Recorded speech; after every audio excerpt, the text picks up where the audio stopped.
नमस्ते दोस्तों, मैं सुमन द्विवेदी आपके अपने चैनल भक्ति विद सुमन में आप सभी का स्वागत है।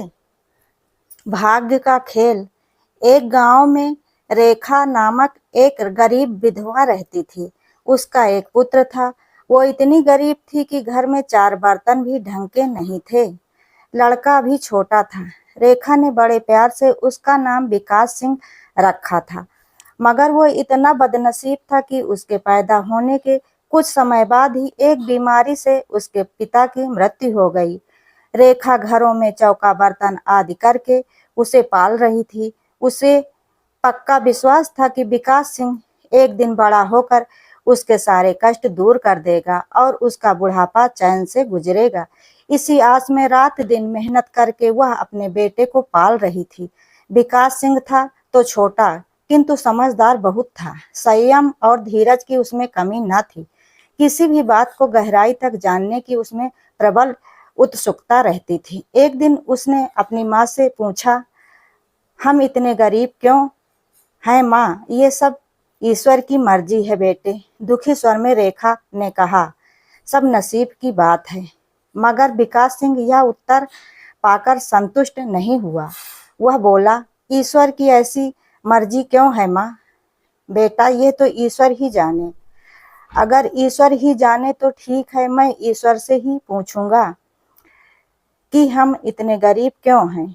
बताओ माँ, बताओ कि ईश्वर कहाँ मिलेगा।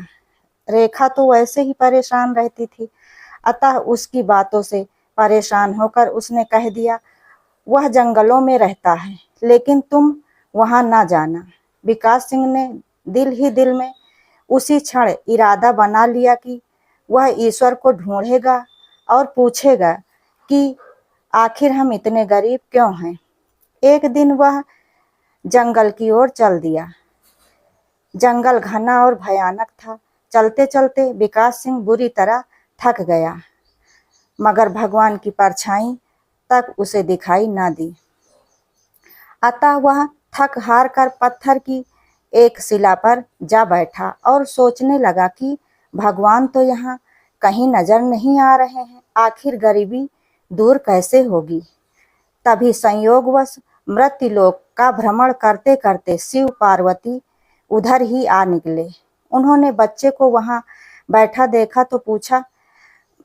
तो उन्हें बड़ा अचरज हुआ कि यह अबोध बालक इस बीहड़ जंगल में बैठा क्या कर रहा है। भगवान शिव ने बालक से पूछा, तुम कौन हो बालक, और इस जंगल में क्या कर रहे हो?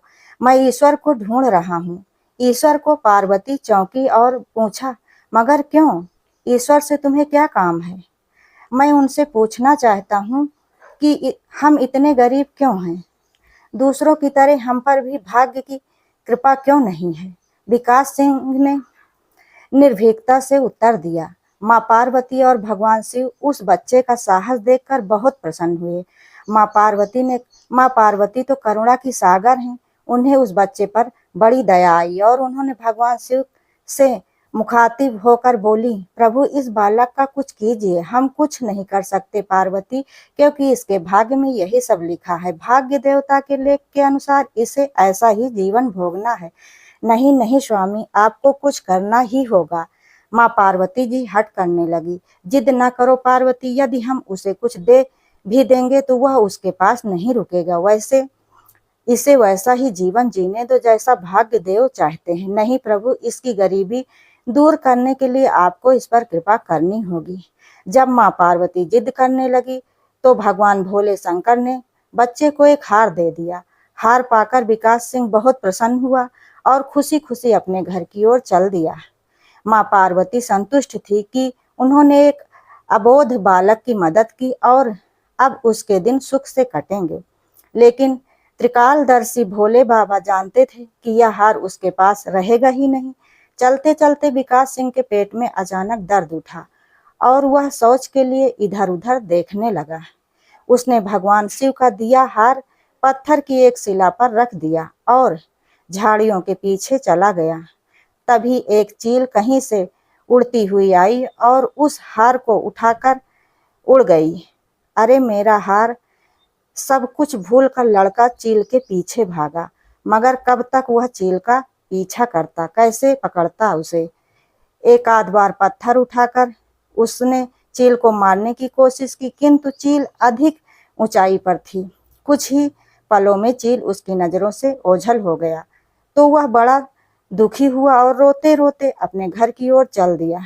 घर पहुंचकर उसने माँ को सारी बात बताई, मगर रेखा को उसकी बात पर बिल्कुल भी विश्वास नहीं हुआ।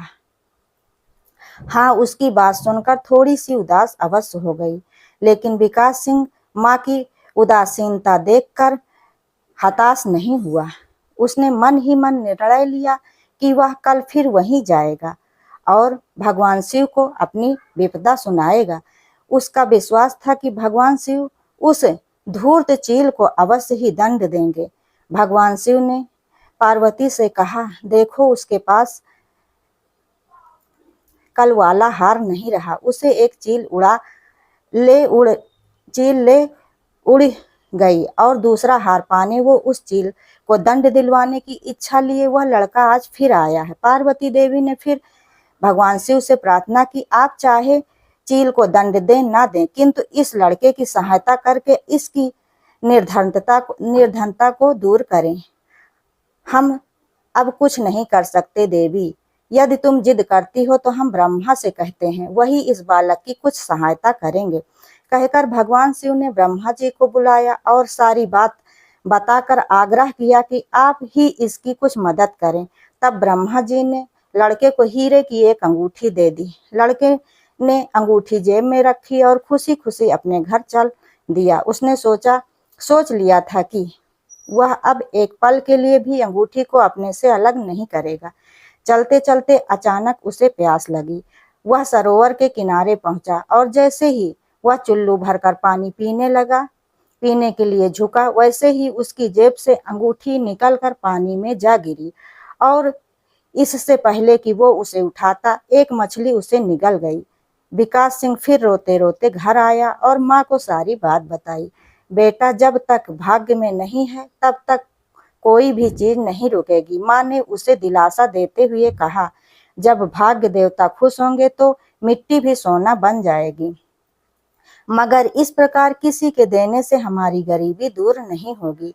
उसे समझाकर माँ अपने काम में लग गई, मगर विकास सिंह भी हार मानने वालों में से नहीं था। उसने मन ही मन सोच लिया था कि वह कल फिर जाएगा। तीसरे दिन वह फिर जा पहुंचा। शिव और पार्वती उसका यह साहस देखकर बहुत खुश हुए। शिवजी ने इस बार ब्रह्मा जी के पास जाकर बात की कि वह लड़का तो बड़ा साहसी है, इसका कुछ उद्धार किया जाना चाहिए। तब ब्रह्मा जी ने सलाह दी कि हमें भगवान श्री हरि विष्णु के पास जाना चाहिए, वही इसका कोई हल बताएंगे।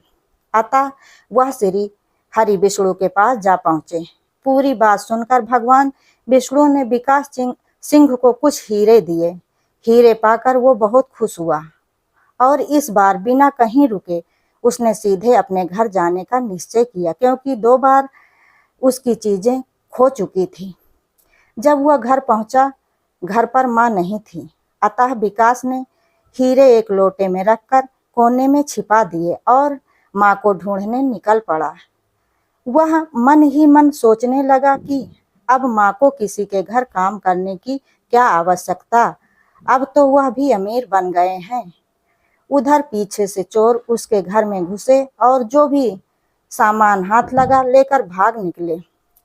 उस सामान में लोटा भी था जिसमें हीरे रखे थे। जब वह माँ के साथ वापस आया तो देखा कि हीरे गायब थे। इतना ही नहीं, घर का दूसरा सामान भी गायब था। अब तो उसकी माँ को बहुत गुस्सा आया। वह बोली, क्यों मुझे नई नई कहानियां सुनाकर पागल बनाता जा रहा है? सारा दिन आवारा की तरह इधर उधर भटकता रहता है और शाम को पिटाई के डर से कोई नई कहानी सुना देता है। माँ की डांट सुनकर विकास सिंह रोने लगा। वह तो केवल वही जानता था कि जो कुछ भी उसने बताया वही सत्य था। डांट खाकर विकास सिंह की हिम्मत और भी बढ़ गई और अगले दिन वह फिर उसी स्थान पर जा पहुंचा। भगवान भोले शंकर सोचने लगे कि इस पर इतनी मुसीबतें पड़ी, लेकिन इसने हिम्मत नहीं हारी। इससे वो बहुत प्रसन्न हुए और भाग्य देवी के पास जा पहुंचे और बोले, यह लड़का बहुत ही साहसी, हिम्मती और धीरज वाला है। ऐसा व्यक्ति अभागा नहीं हो सकता। इसे कुछ दे दो। आज्ञा पाकर भाग्य की देवी ने विकास सिंह को सोने का एक सिक्का दिया। सिक्का लेकर विकास सिंह खुशी खुशी अपने घर की ओर चल दिया। जब उसने घर जाकर वह सिक्का अपनी माँ को दिया, उसकी माँ बहुत खुश हुई। अब क्योंकि उन पर भाग्य देवी की कृपा हो गई थी, अतः सारे काम अपने आप शुभ होने लगे थे। दूसरे दिन ही एक मछली वाला उनके गांव में मछली बेचने आया, तो लड़के ने वही सिक्का देकर मछली खरीद ली। उसकी माँ ने मछली का पेट चीरा तो वह अंगूठी निकली जो ब्रह्मदेव ने उसे दी थी और जो उसकी जेब से तालाब में गिर गई थी। माँ ने अंगूठी संभाल कर रख ली और विकास सिंह से बोली, जा बेटा, जंगल से थोड़ी सी लकड़ियां ले आ, आज घर में ईंधन बिल्कुल नहीं है। विकास सिंह कुल्हाड़ी लेकर जंगल की ओर चल दिया। वहां जाकर जिस पेड़ पर लकड़ी काटने के लिए चढ़ा, वहां उसी चील का घोंसला था जो उसका हार उठाकर ले गई थी। विकास सिंह ने देखा कि चील कहीं आसपास नहीं थी। विकास सिंह ने अपना हार उठा लिया और जो भी थोड़ी बहुत लकड़ियां पास पेड़ के आसपास पड़ी थी, वही उठाकर घर की ओर चल दिया। माँ हार पाकर बहुत ही खुश हुई। अब तो देखते ही देखते उनके दिन बदल गए। घर में किसी चीज का अभाव नहीं रहा। फिर ईश्वर की कुछ ऐसी कृपा हुई कि जो चोर उसके घर से हीरे चुरा कर ले गए थे, उन्हें सपने में महादेव ने चेतावनी दी कि जो हीरे उस लड़के के घर से चुरा कर लाए थे, वे तुरंत वापस कर दो, वरना तुम्हारा सर्वनाश हो जाएगा। चोर उसी दिन हीरे उसके घर पर दे आए और अपनी गलती के लिए माफी भी मांगी। इस प्रकार विकास सिंह का भाग चमक उठा। अब उसके घर में किसी प्रकार की कोई कमी न थी। उनकी किस्मत गरीबी सदा के लिए समाप्त हो गई थी। दोस्तों, इस कहानी से हमें ये सीख मिलती है कि भाग्य से पहले और भाग्य से ज़्यादा हमें कुछ नहीं मिलता। दोस्तों, मेरे द्वारा सुनाई गई ये कहानी अगर आप लोगों को पसंद आई हो तो वीडियो को लाइक ज़रूर करें और ऐसी ही ज्ञानवर्धक और धार्मिक जानकारियों के लिए चैनल को सब्सक्राइब करें।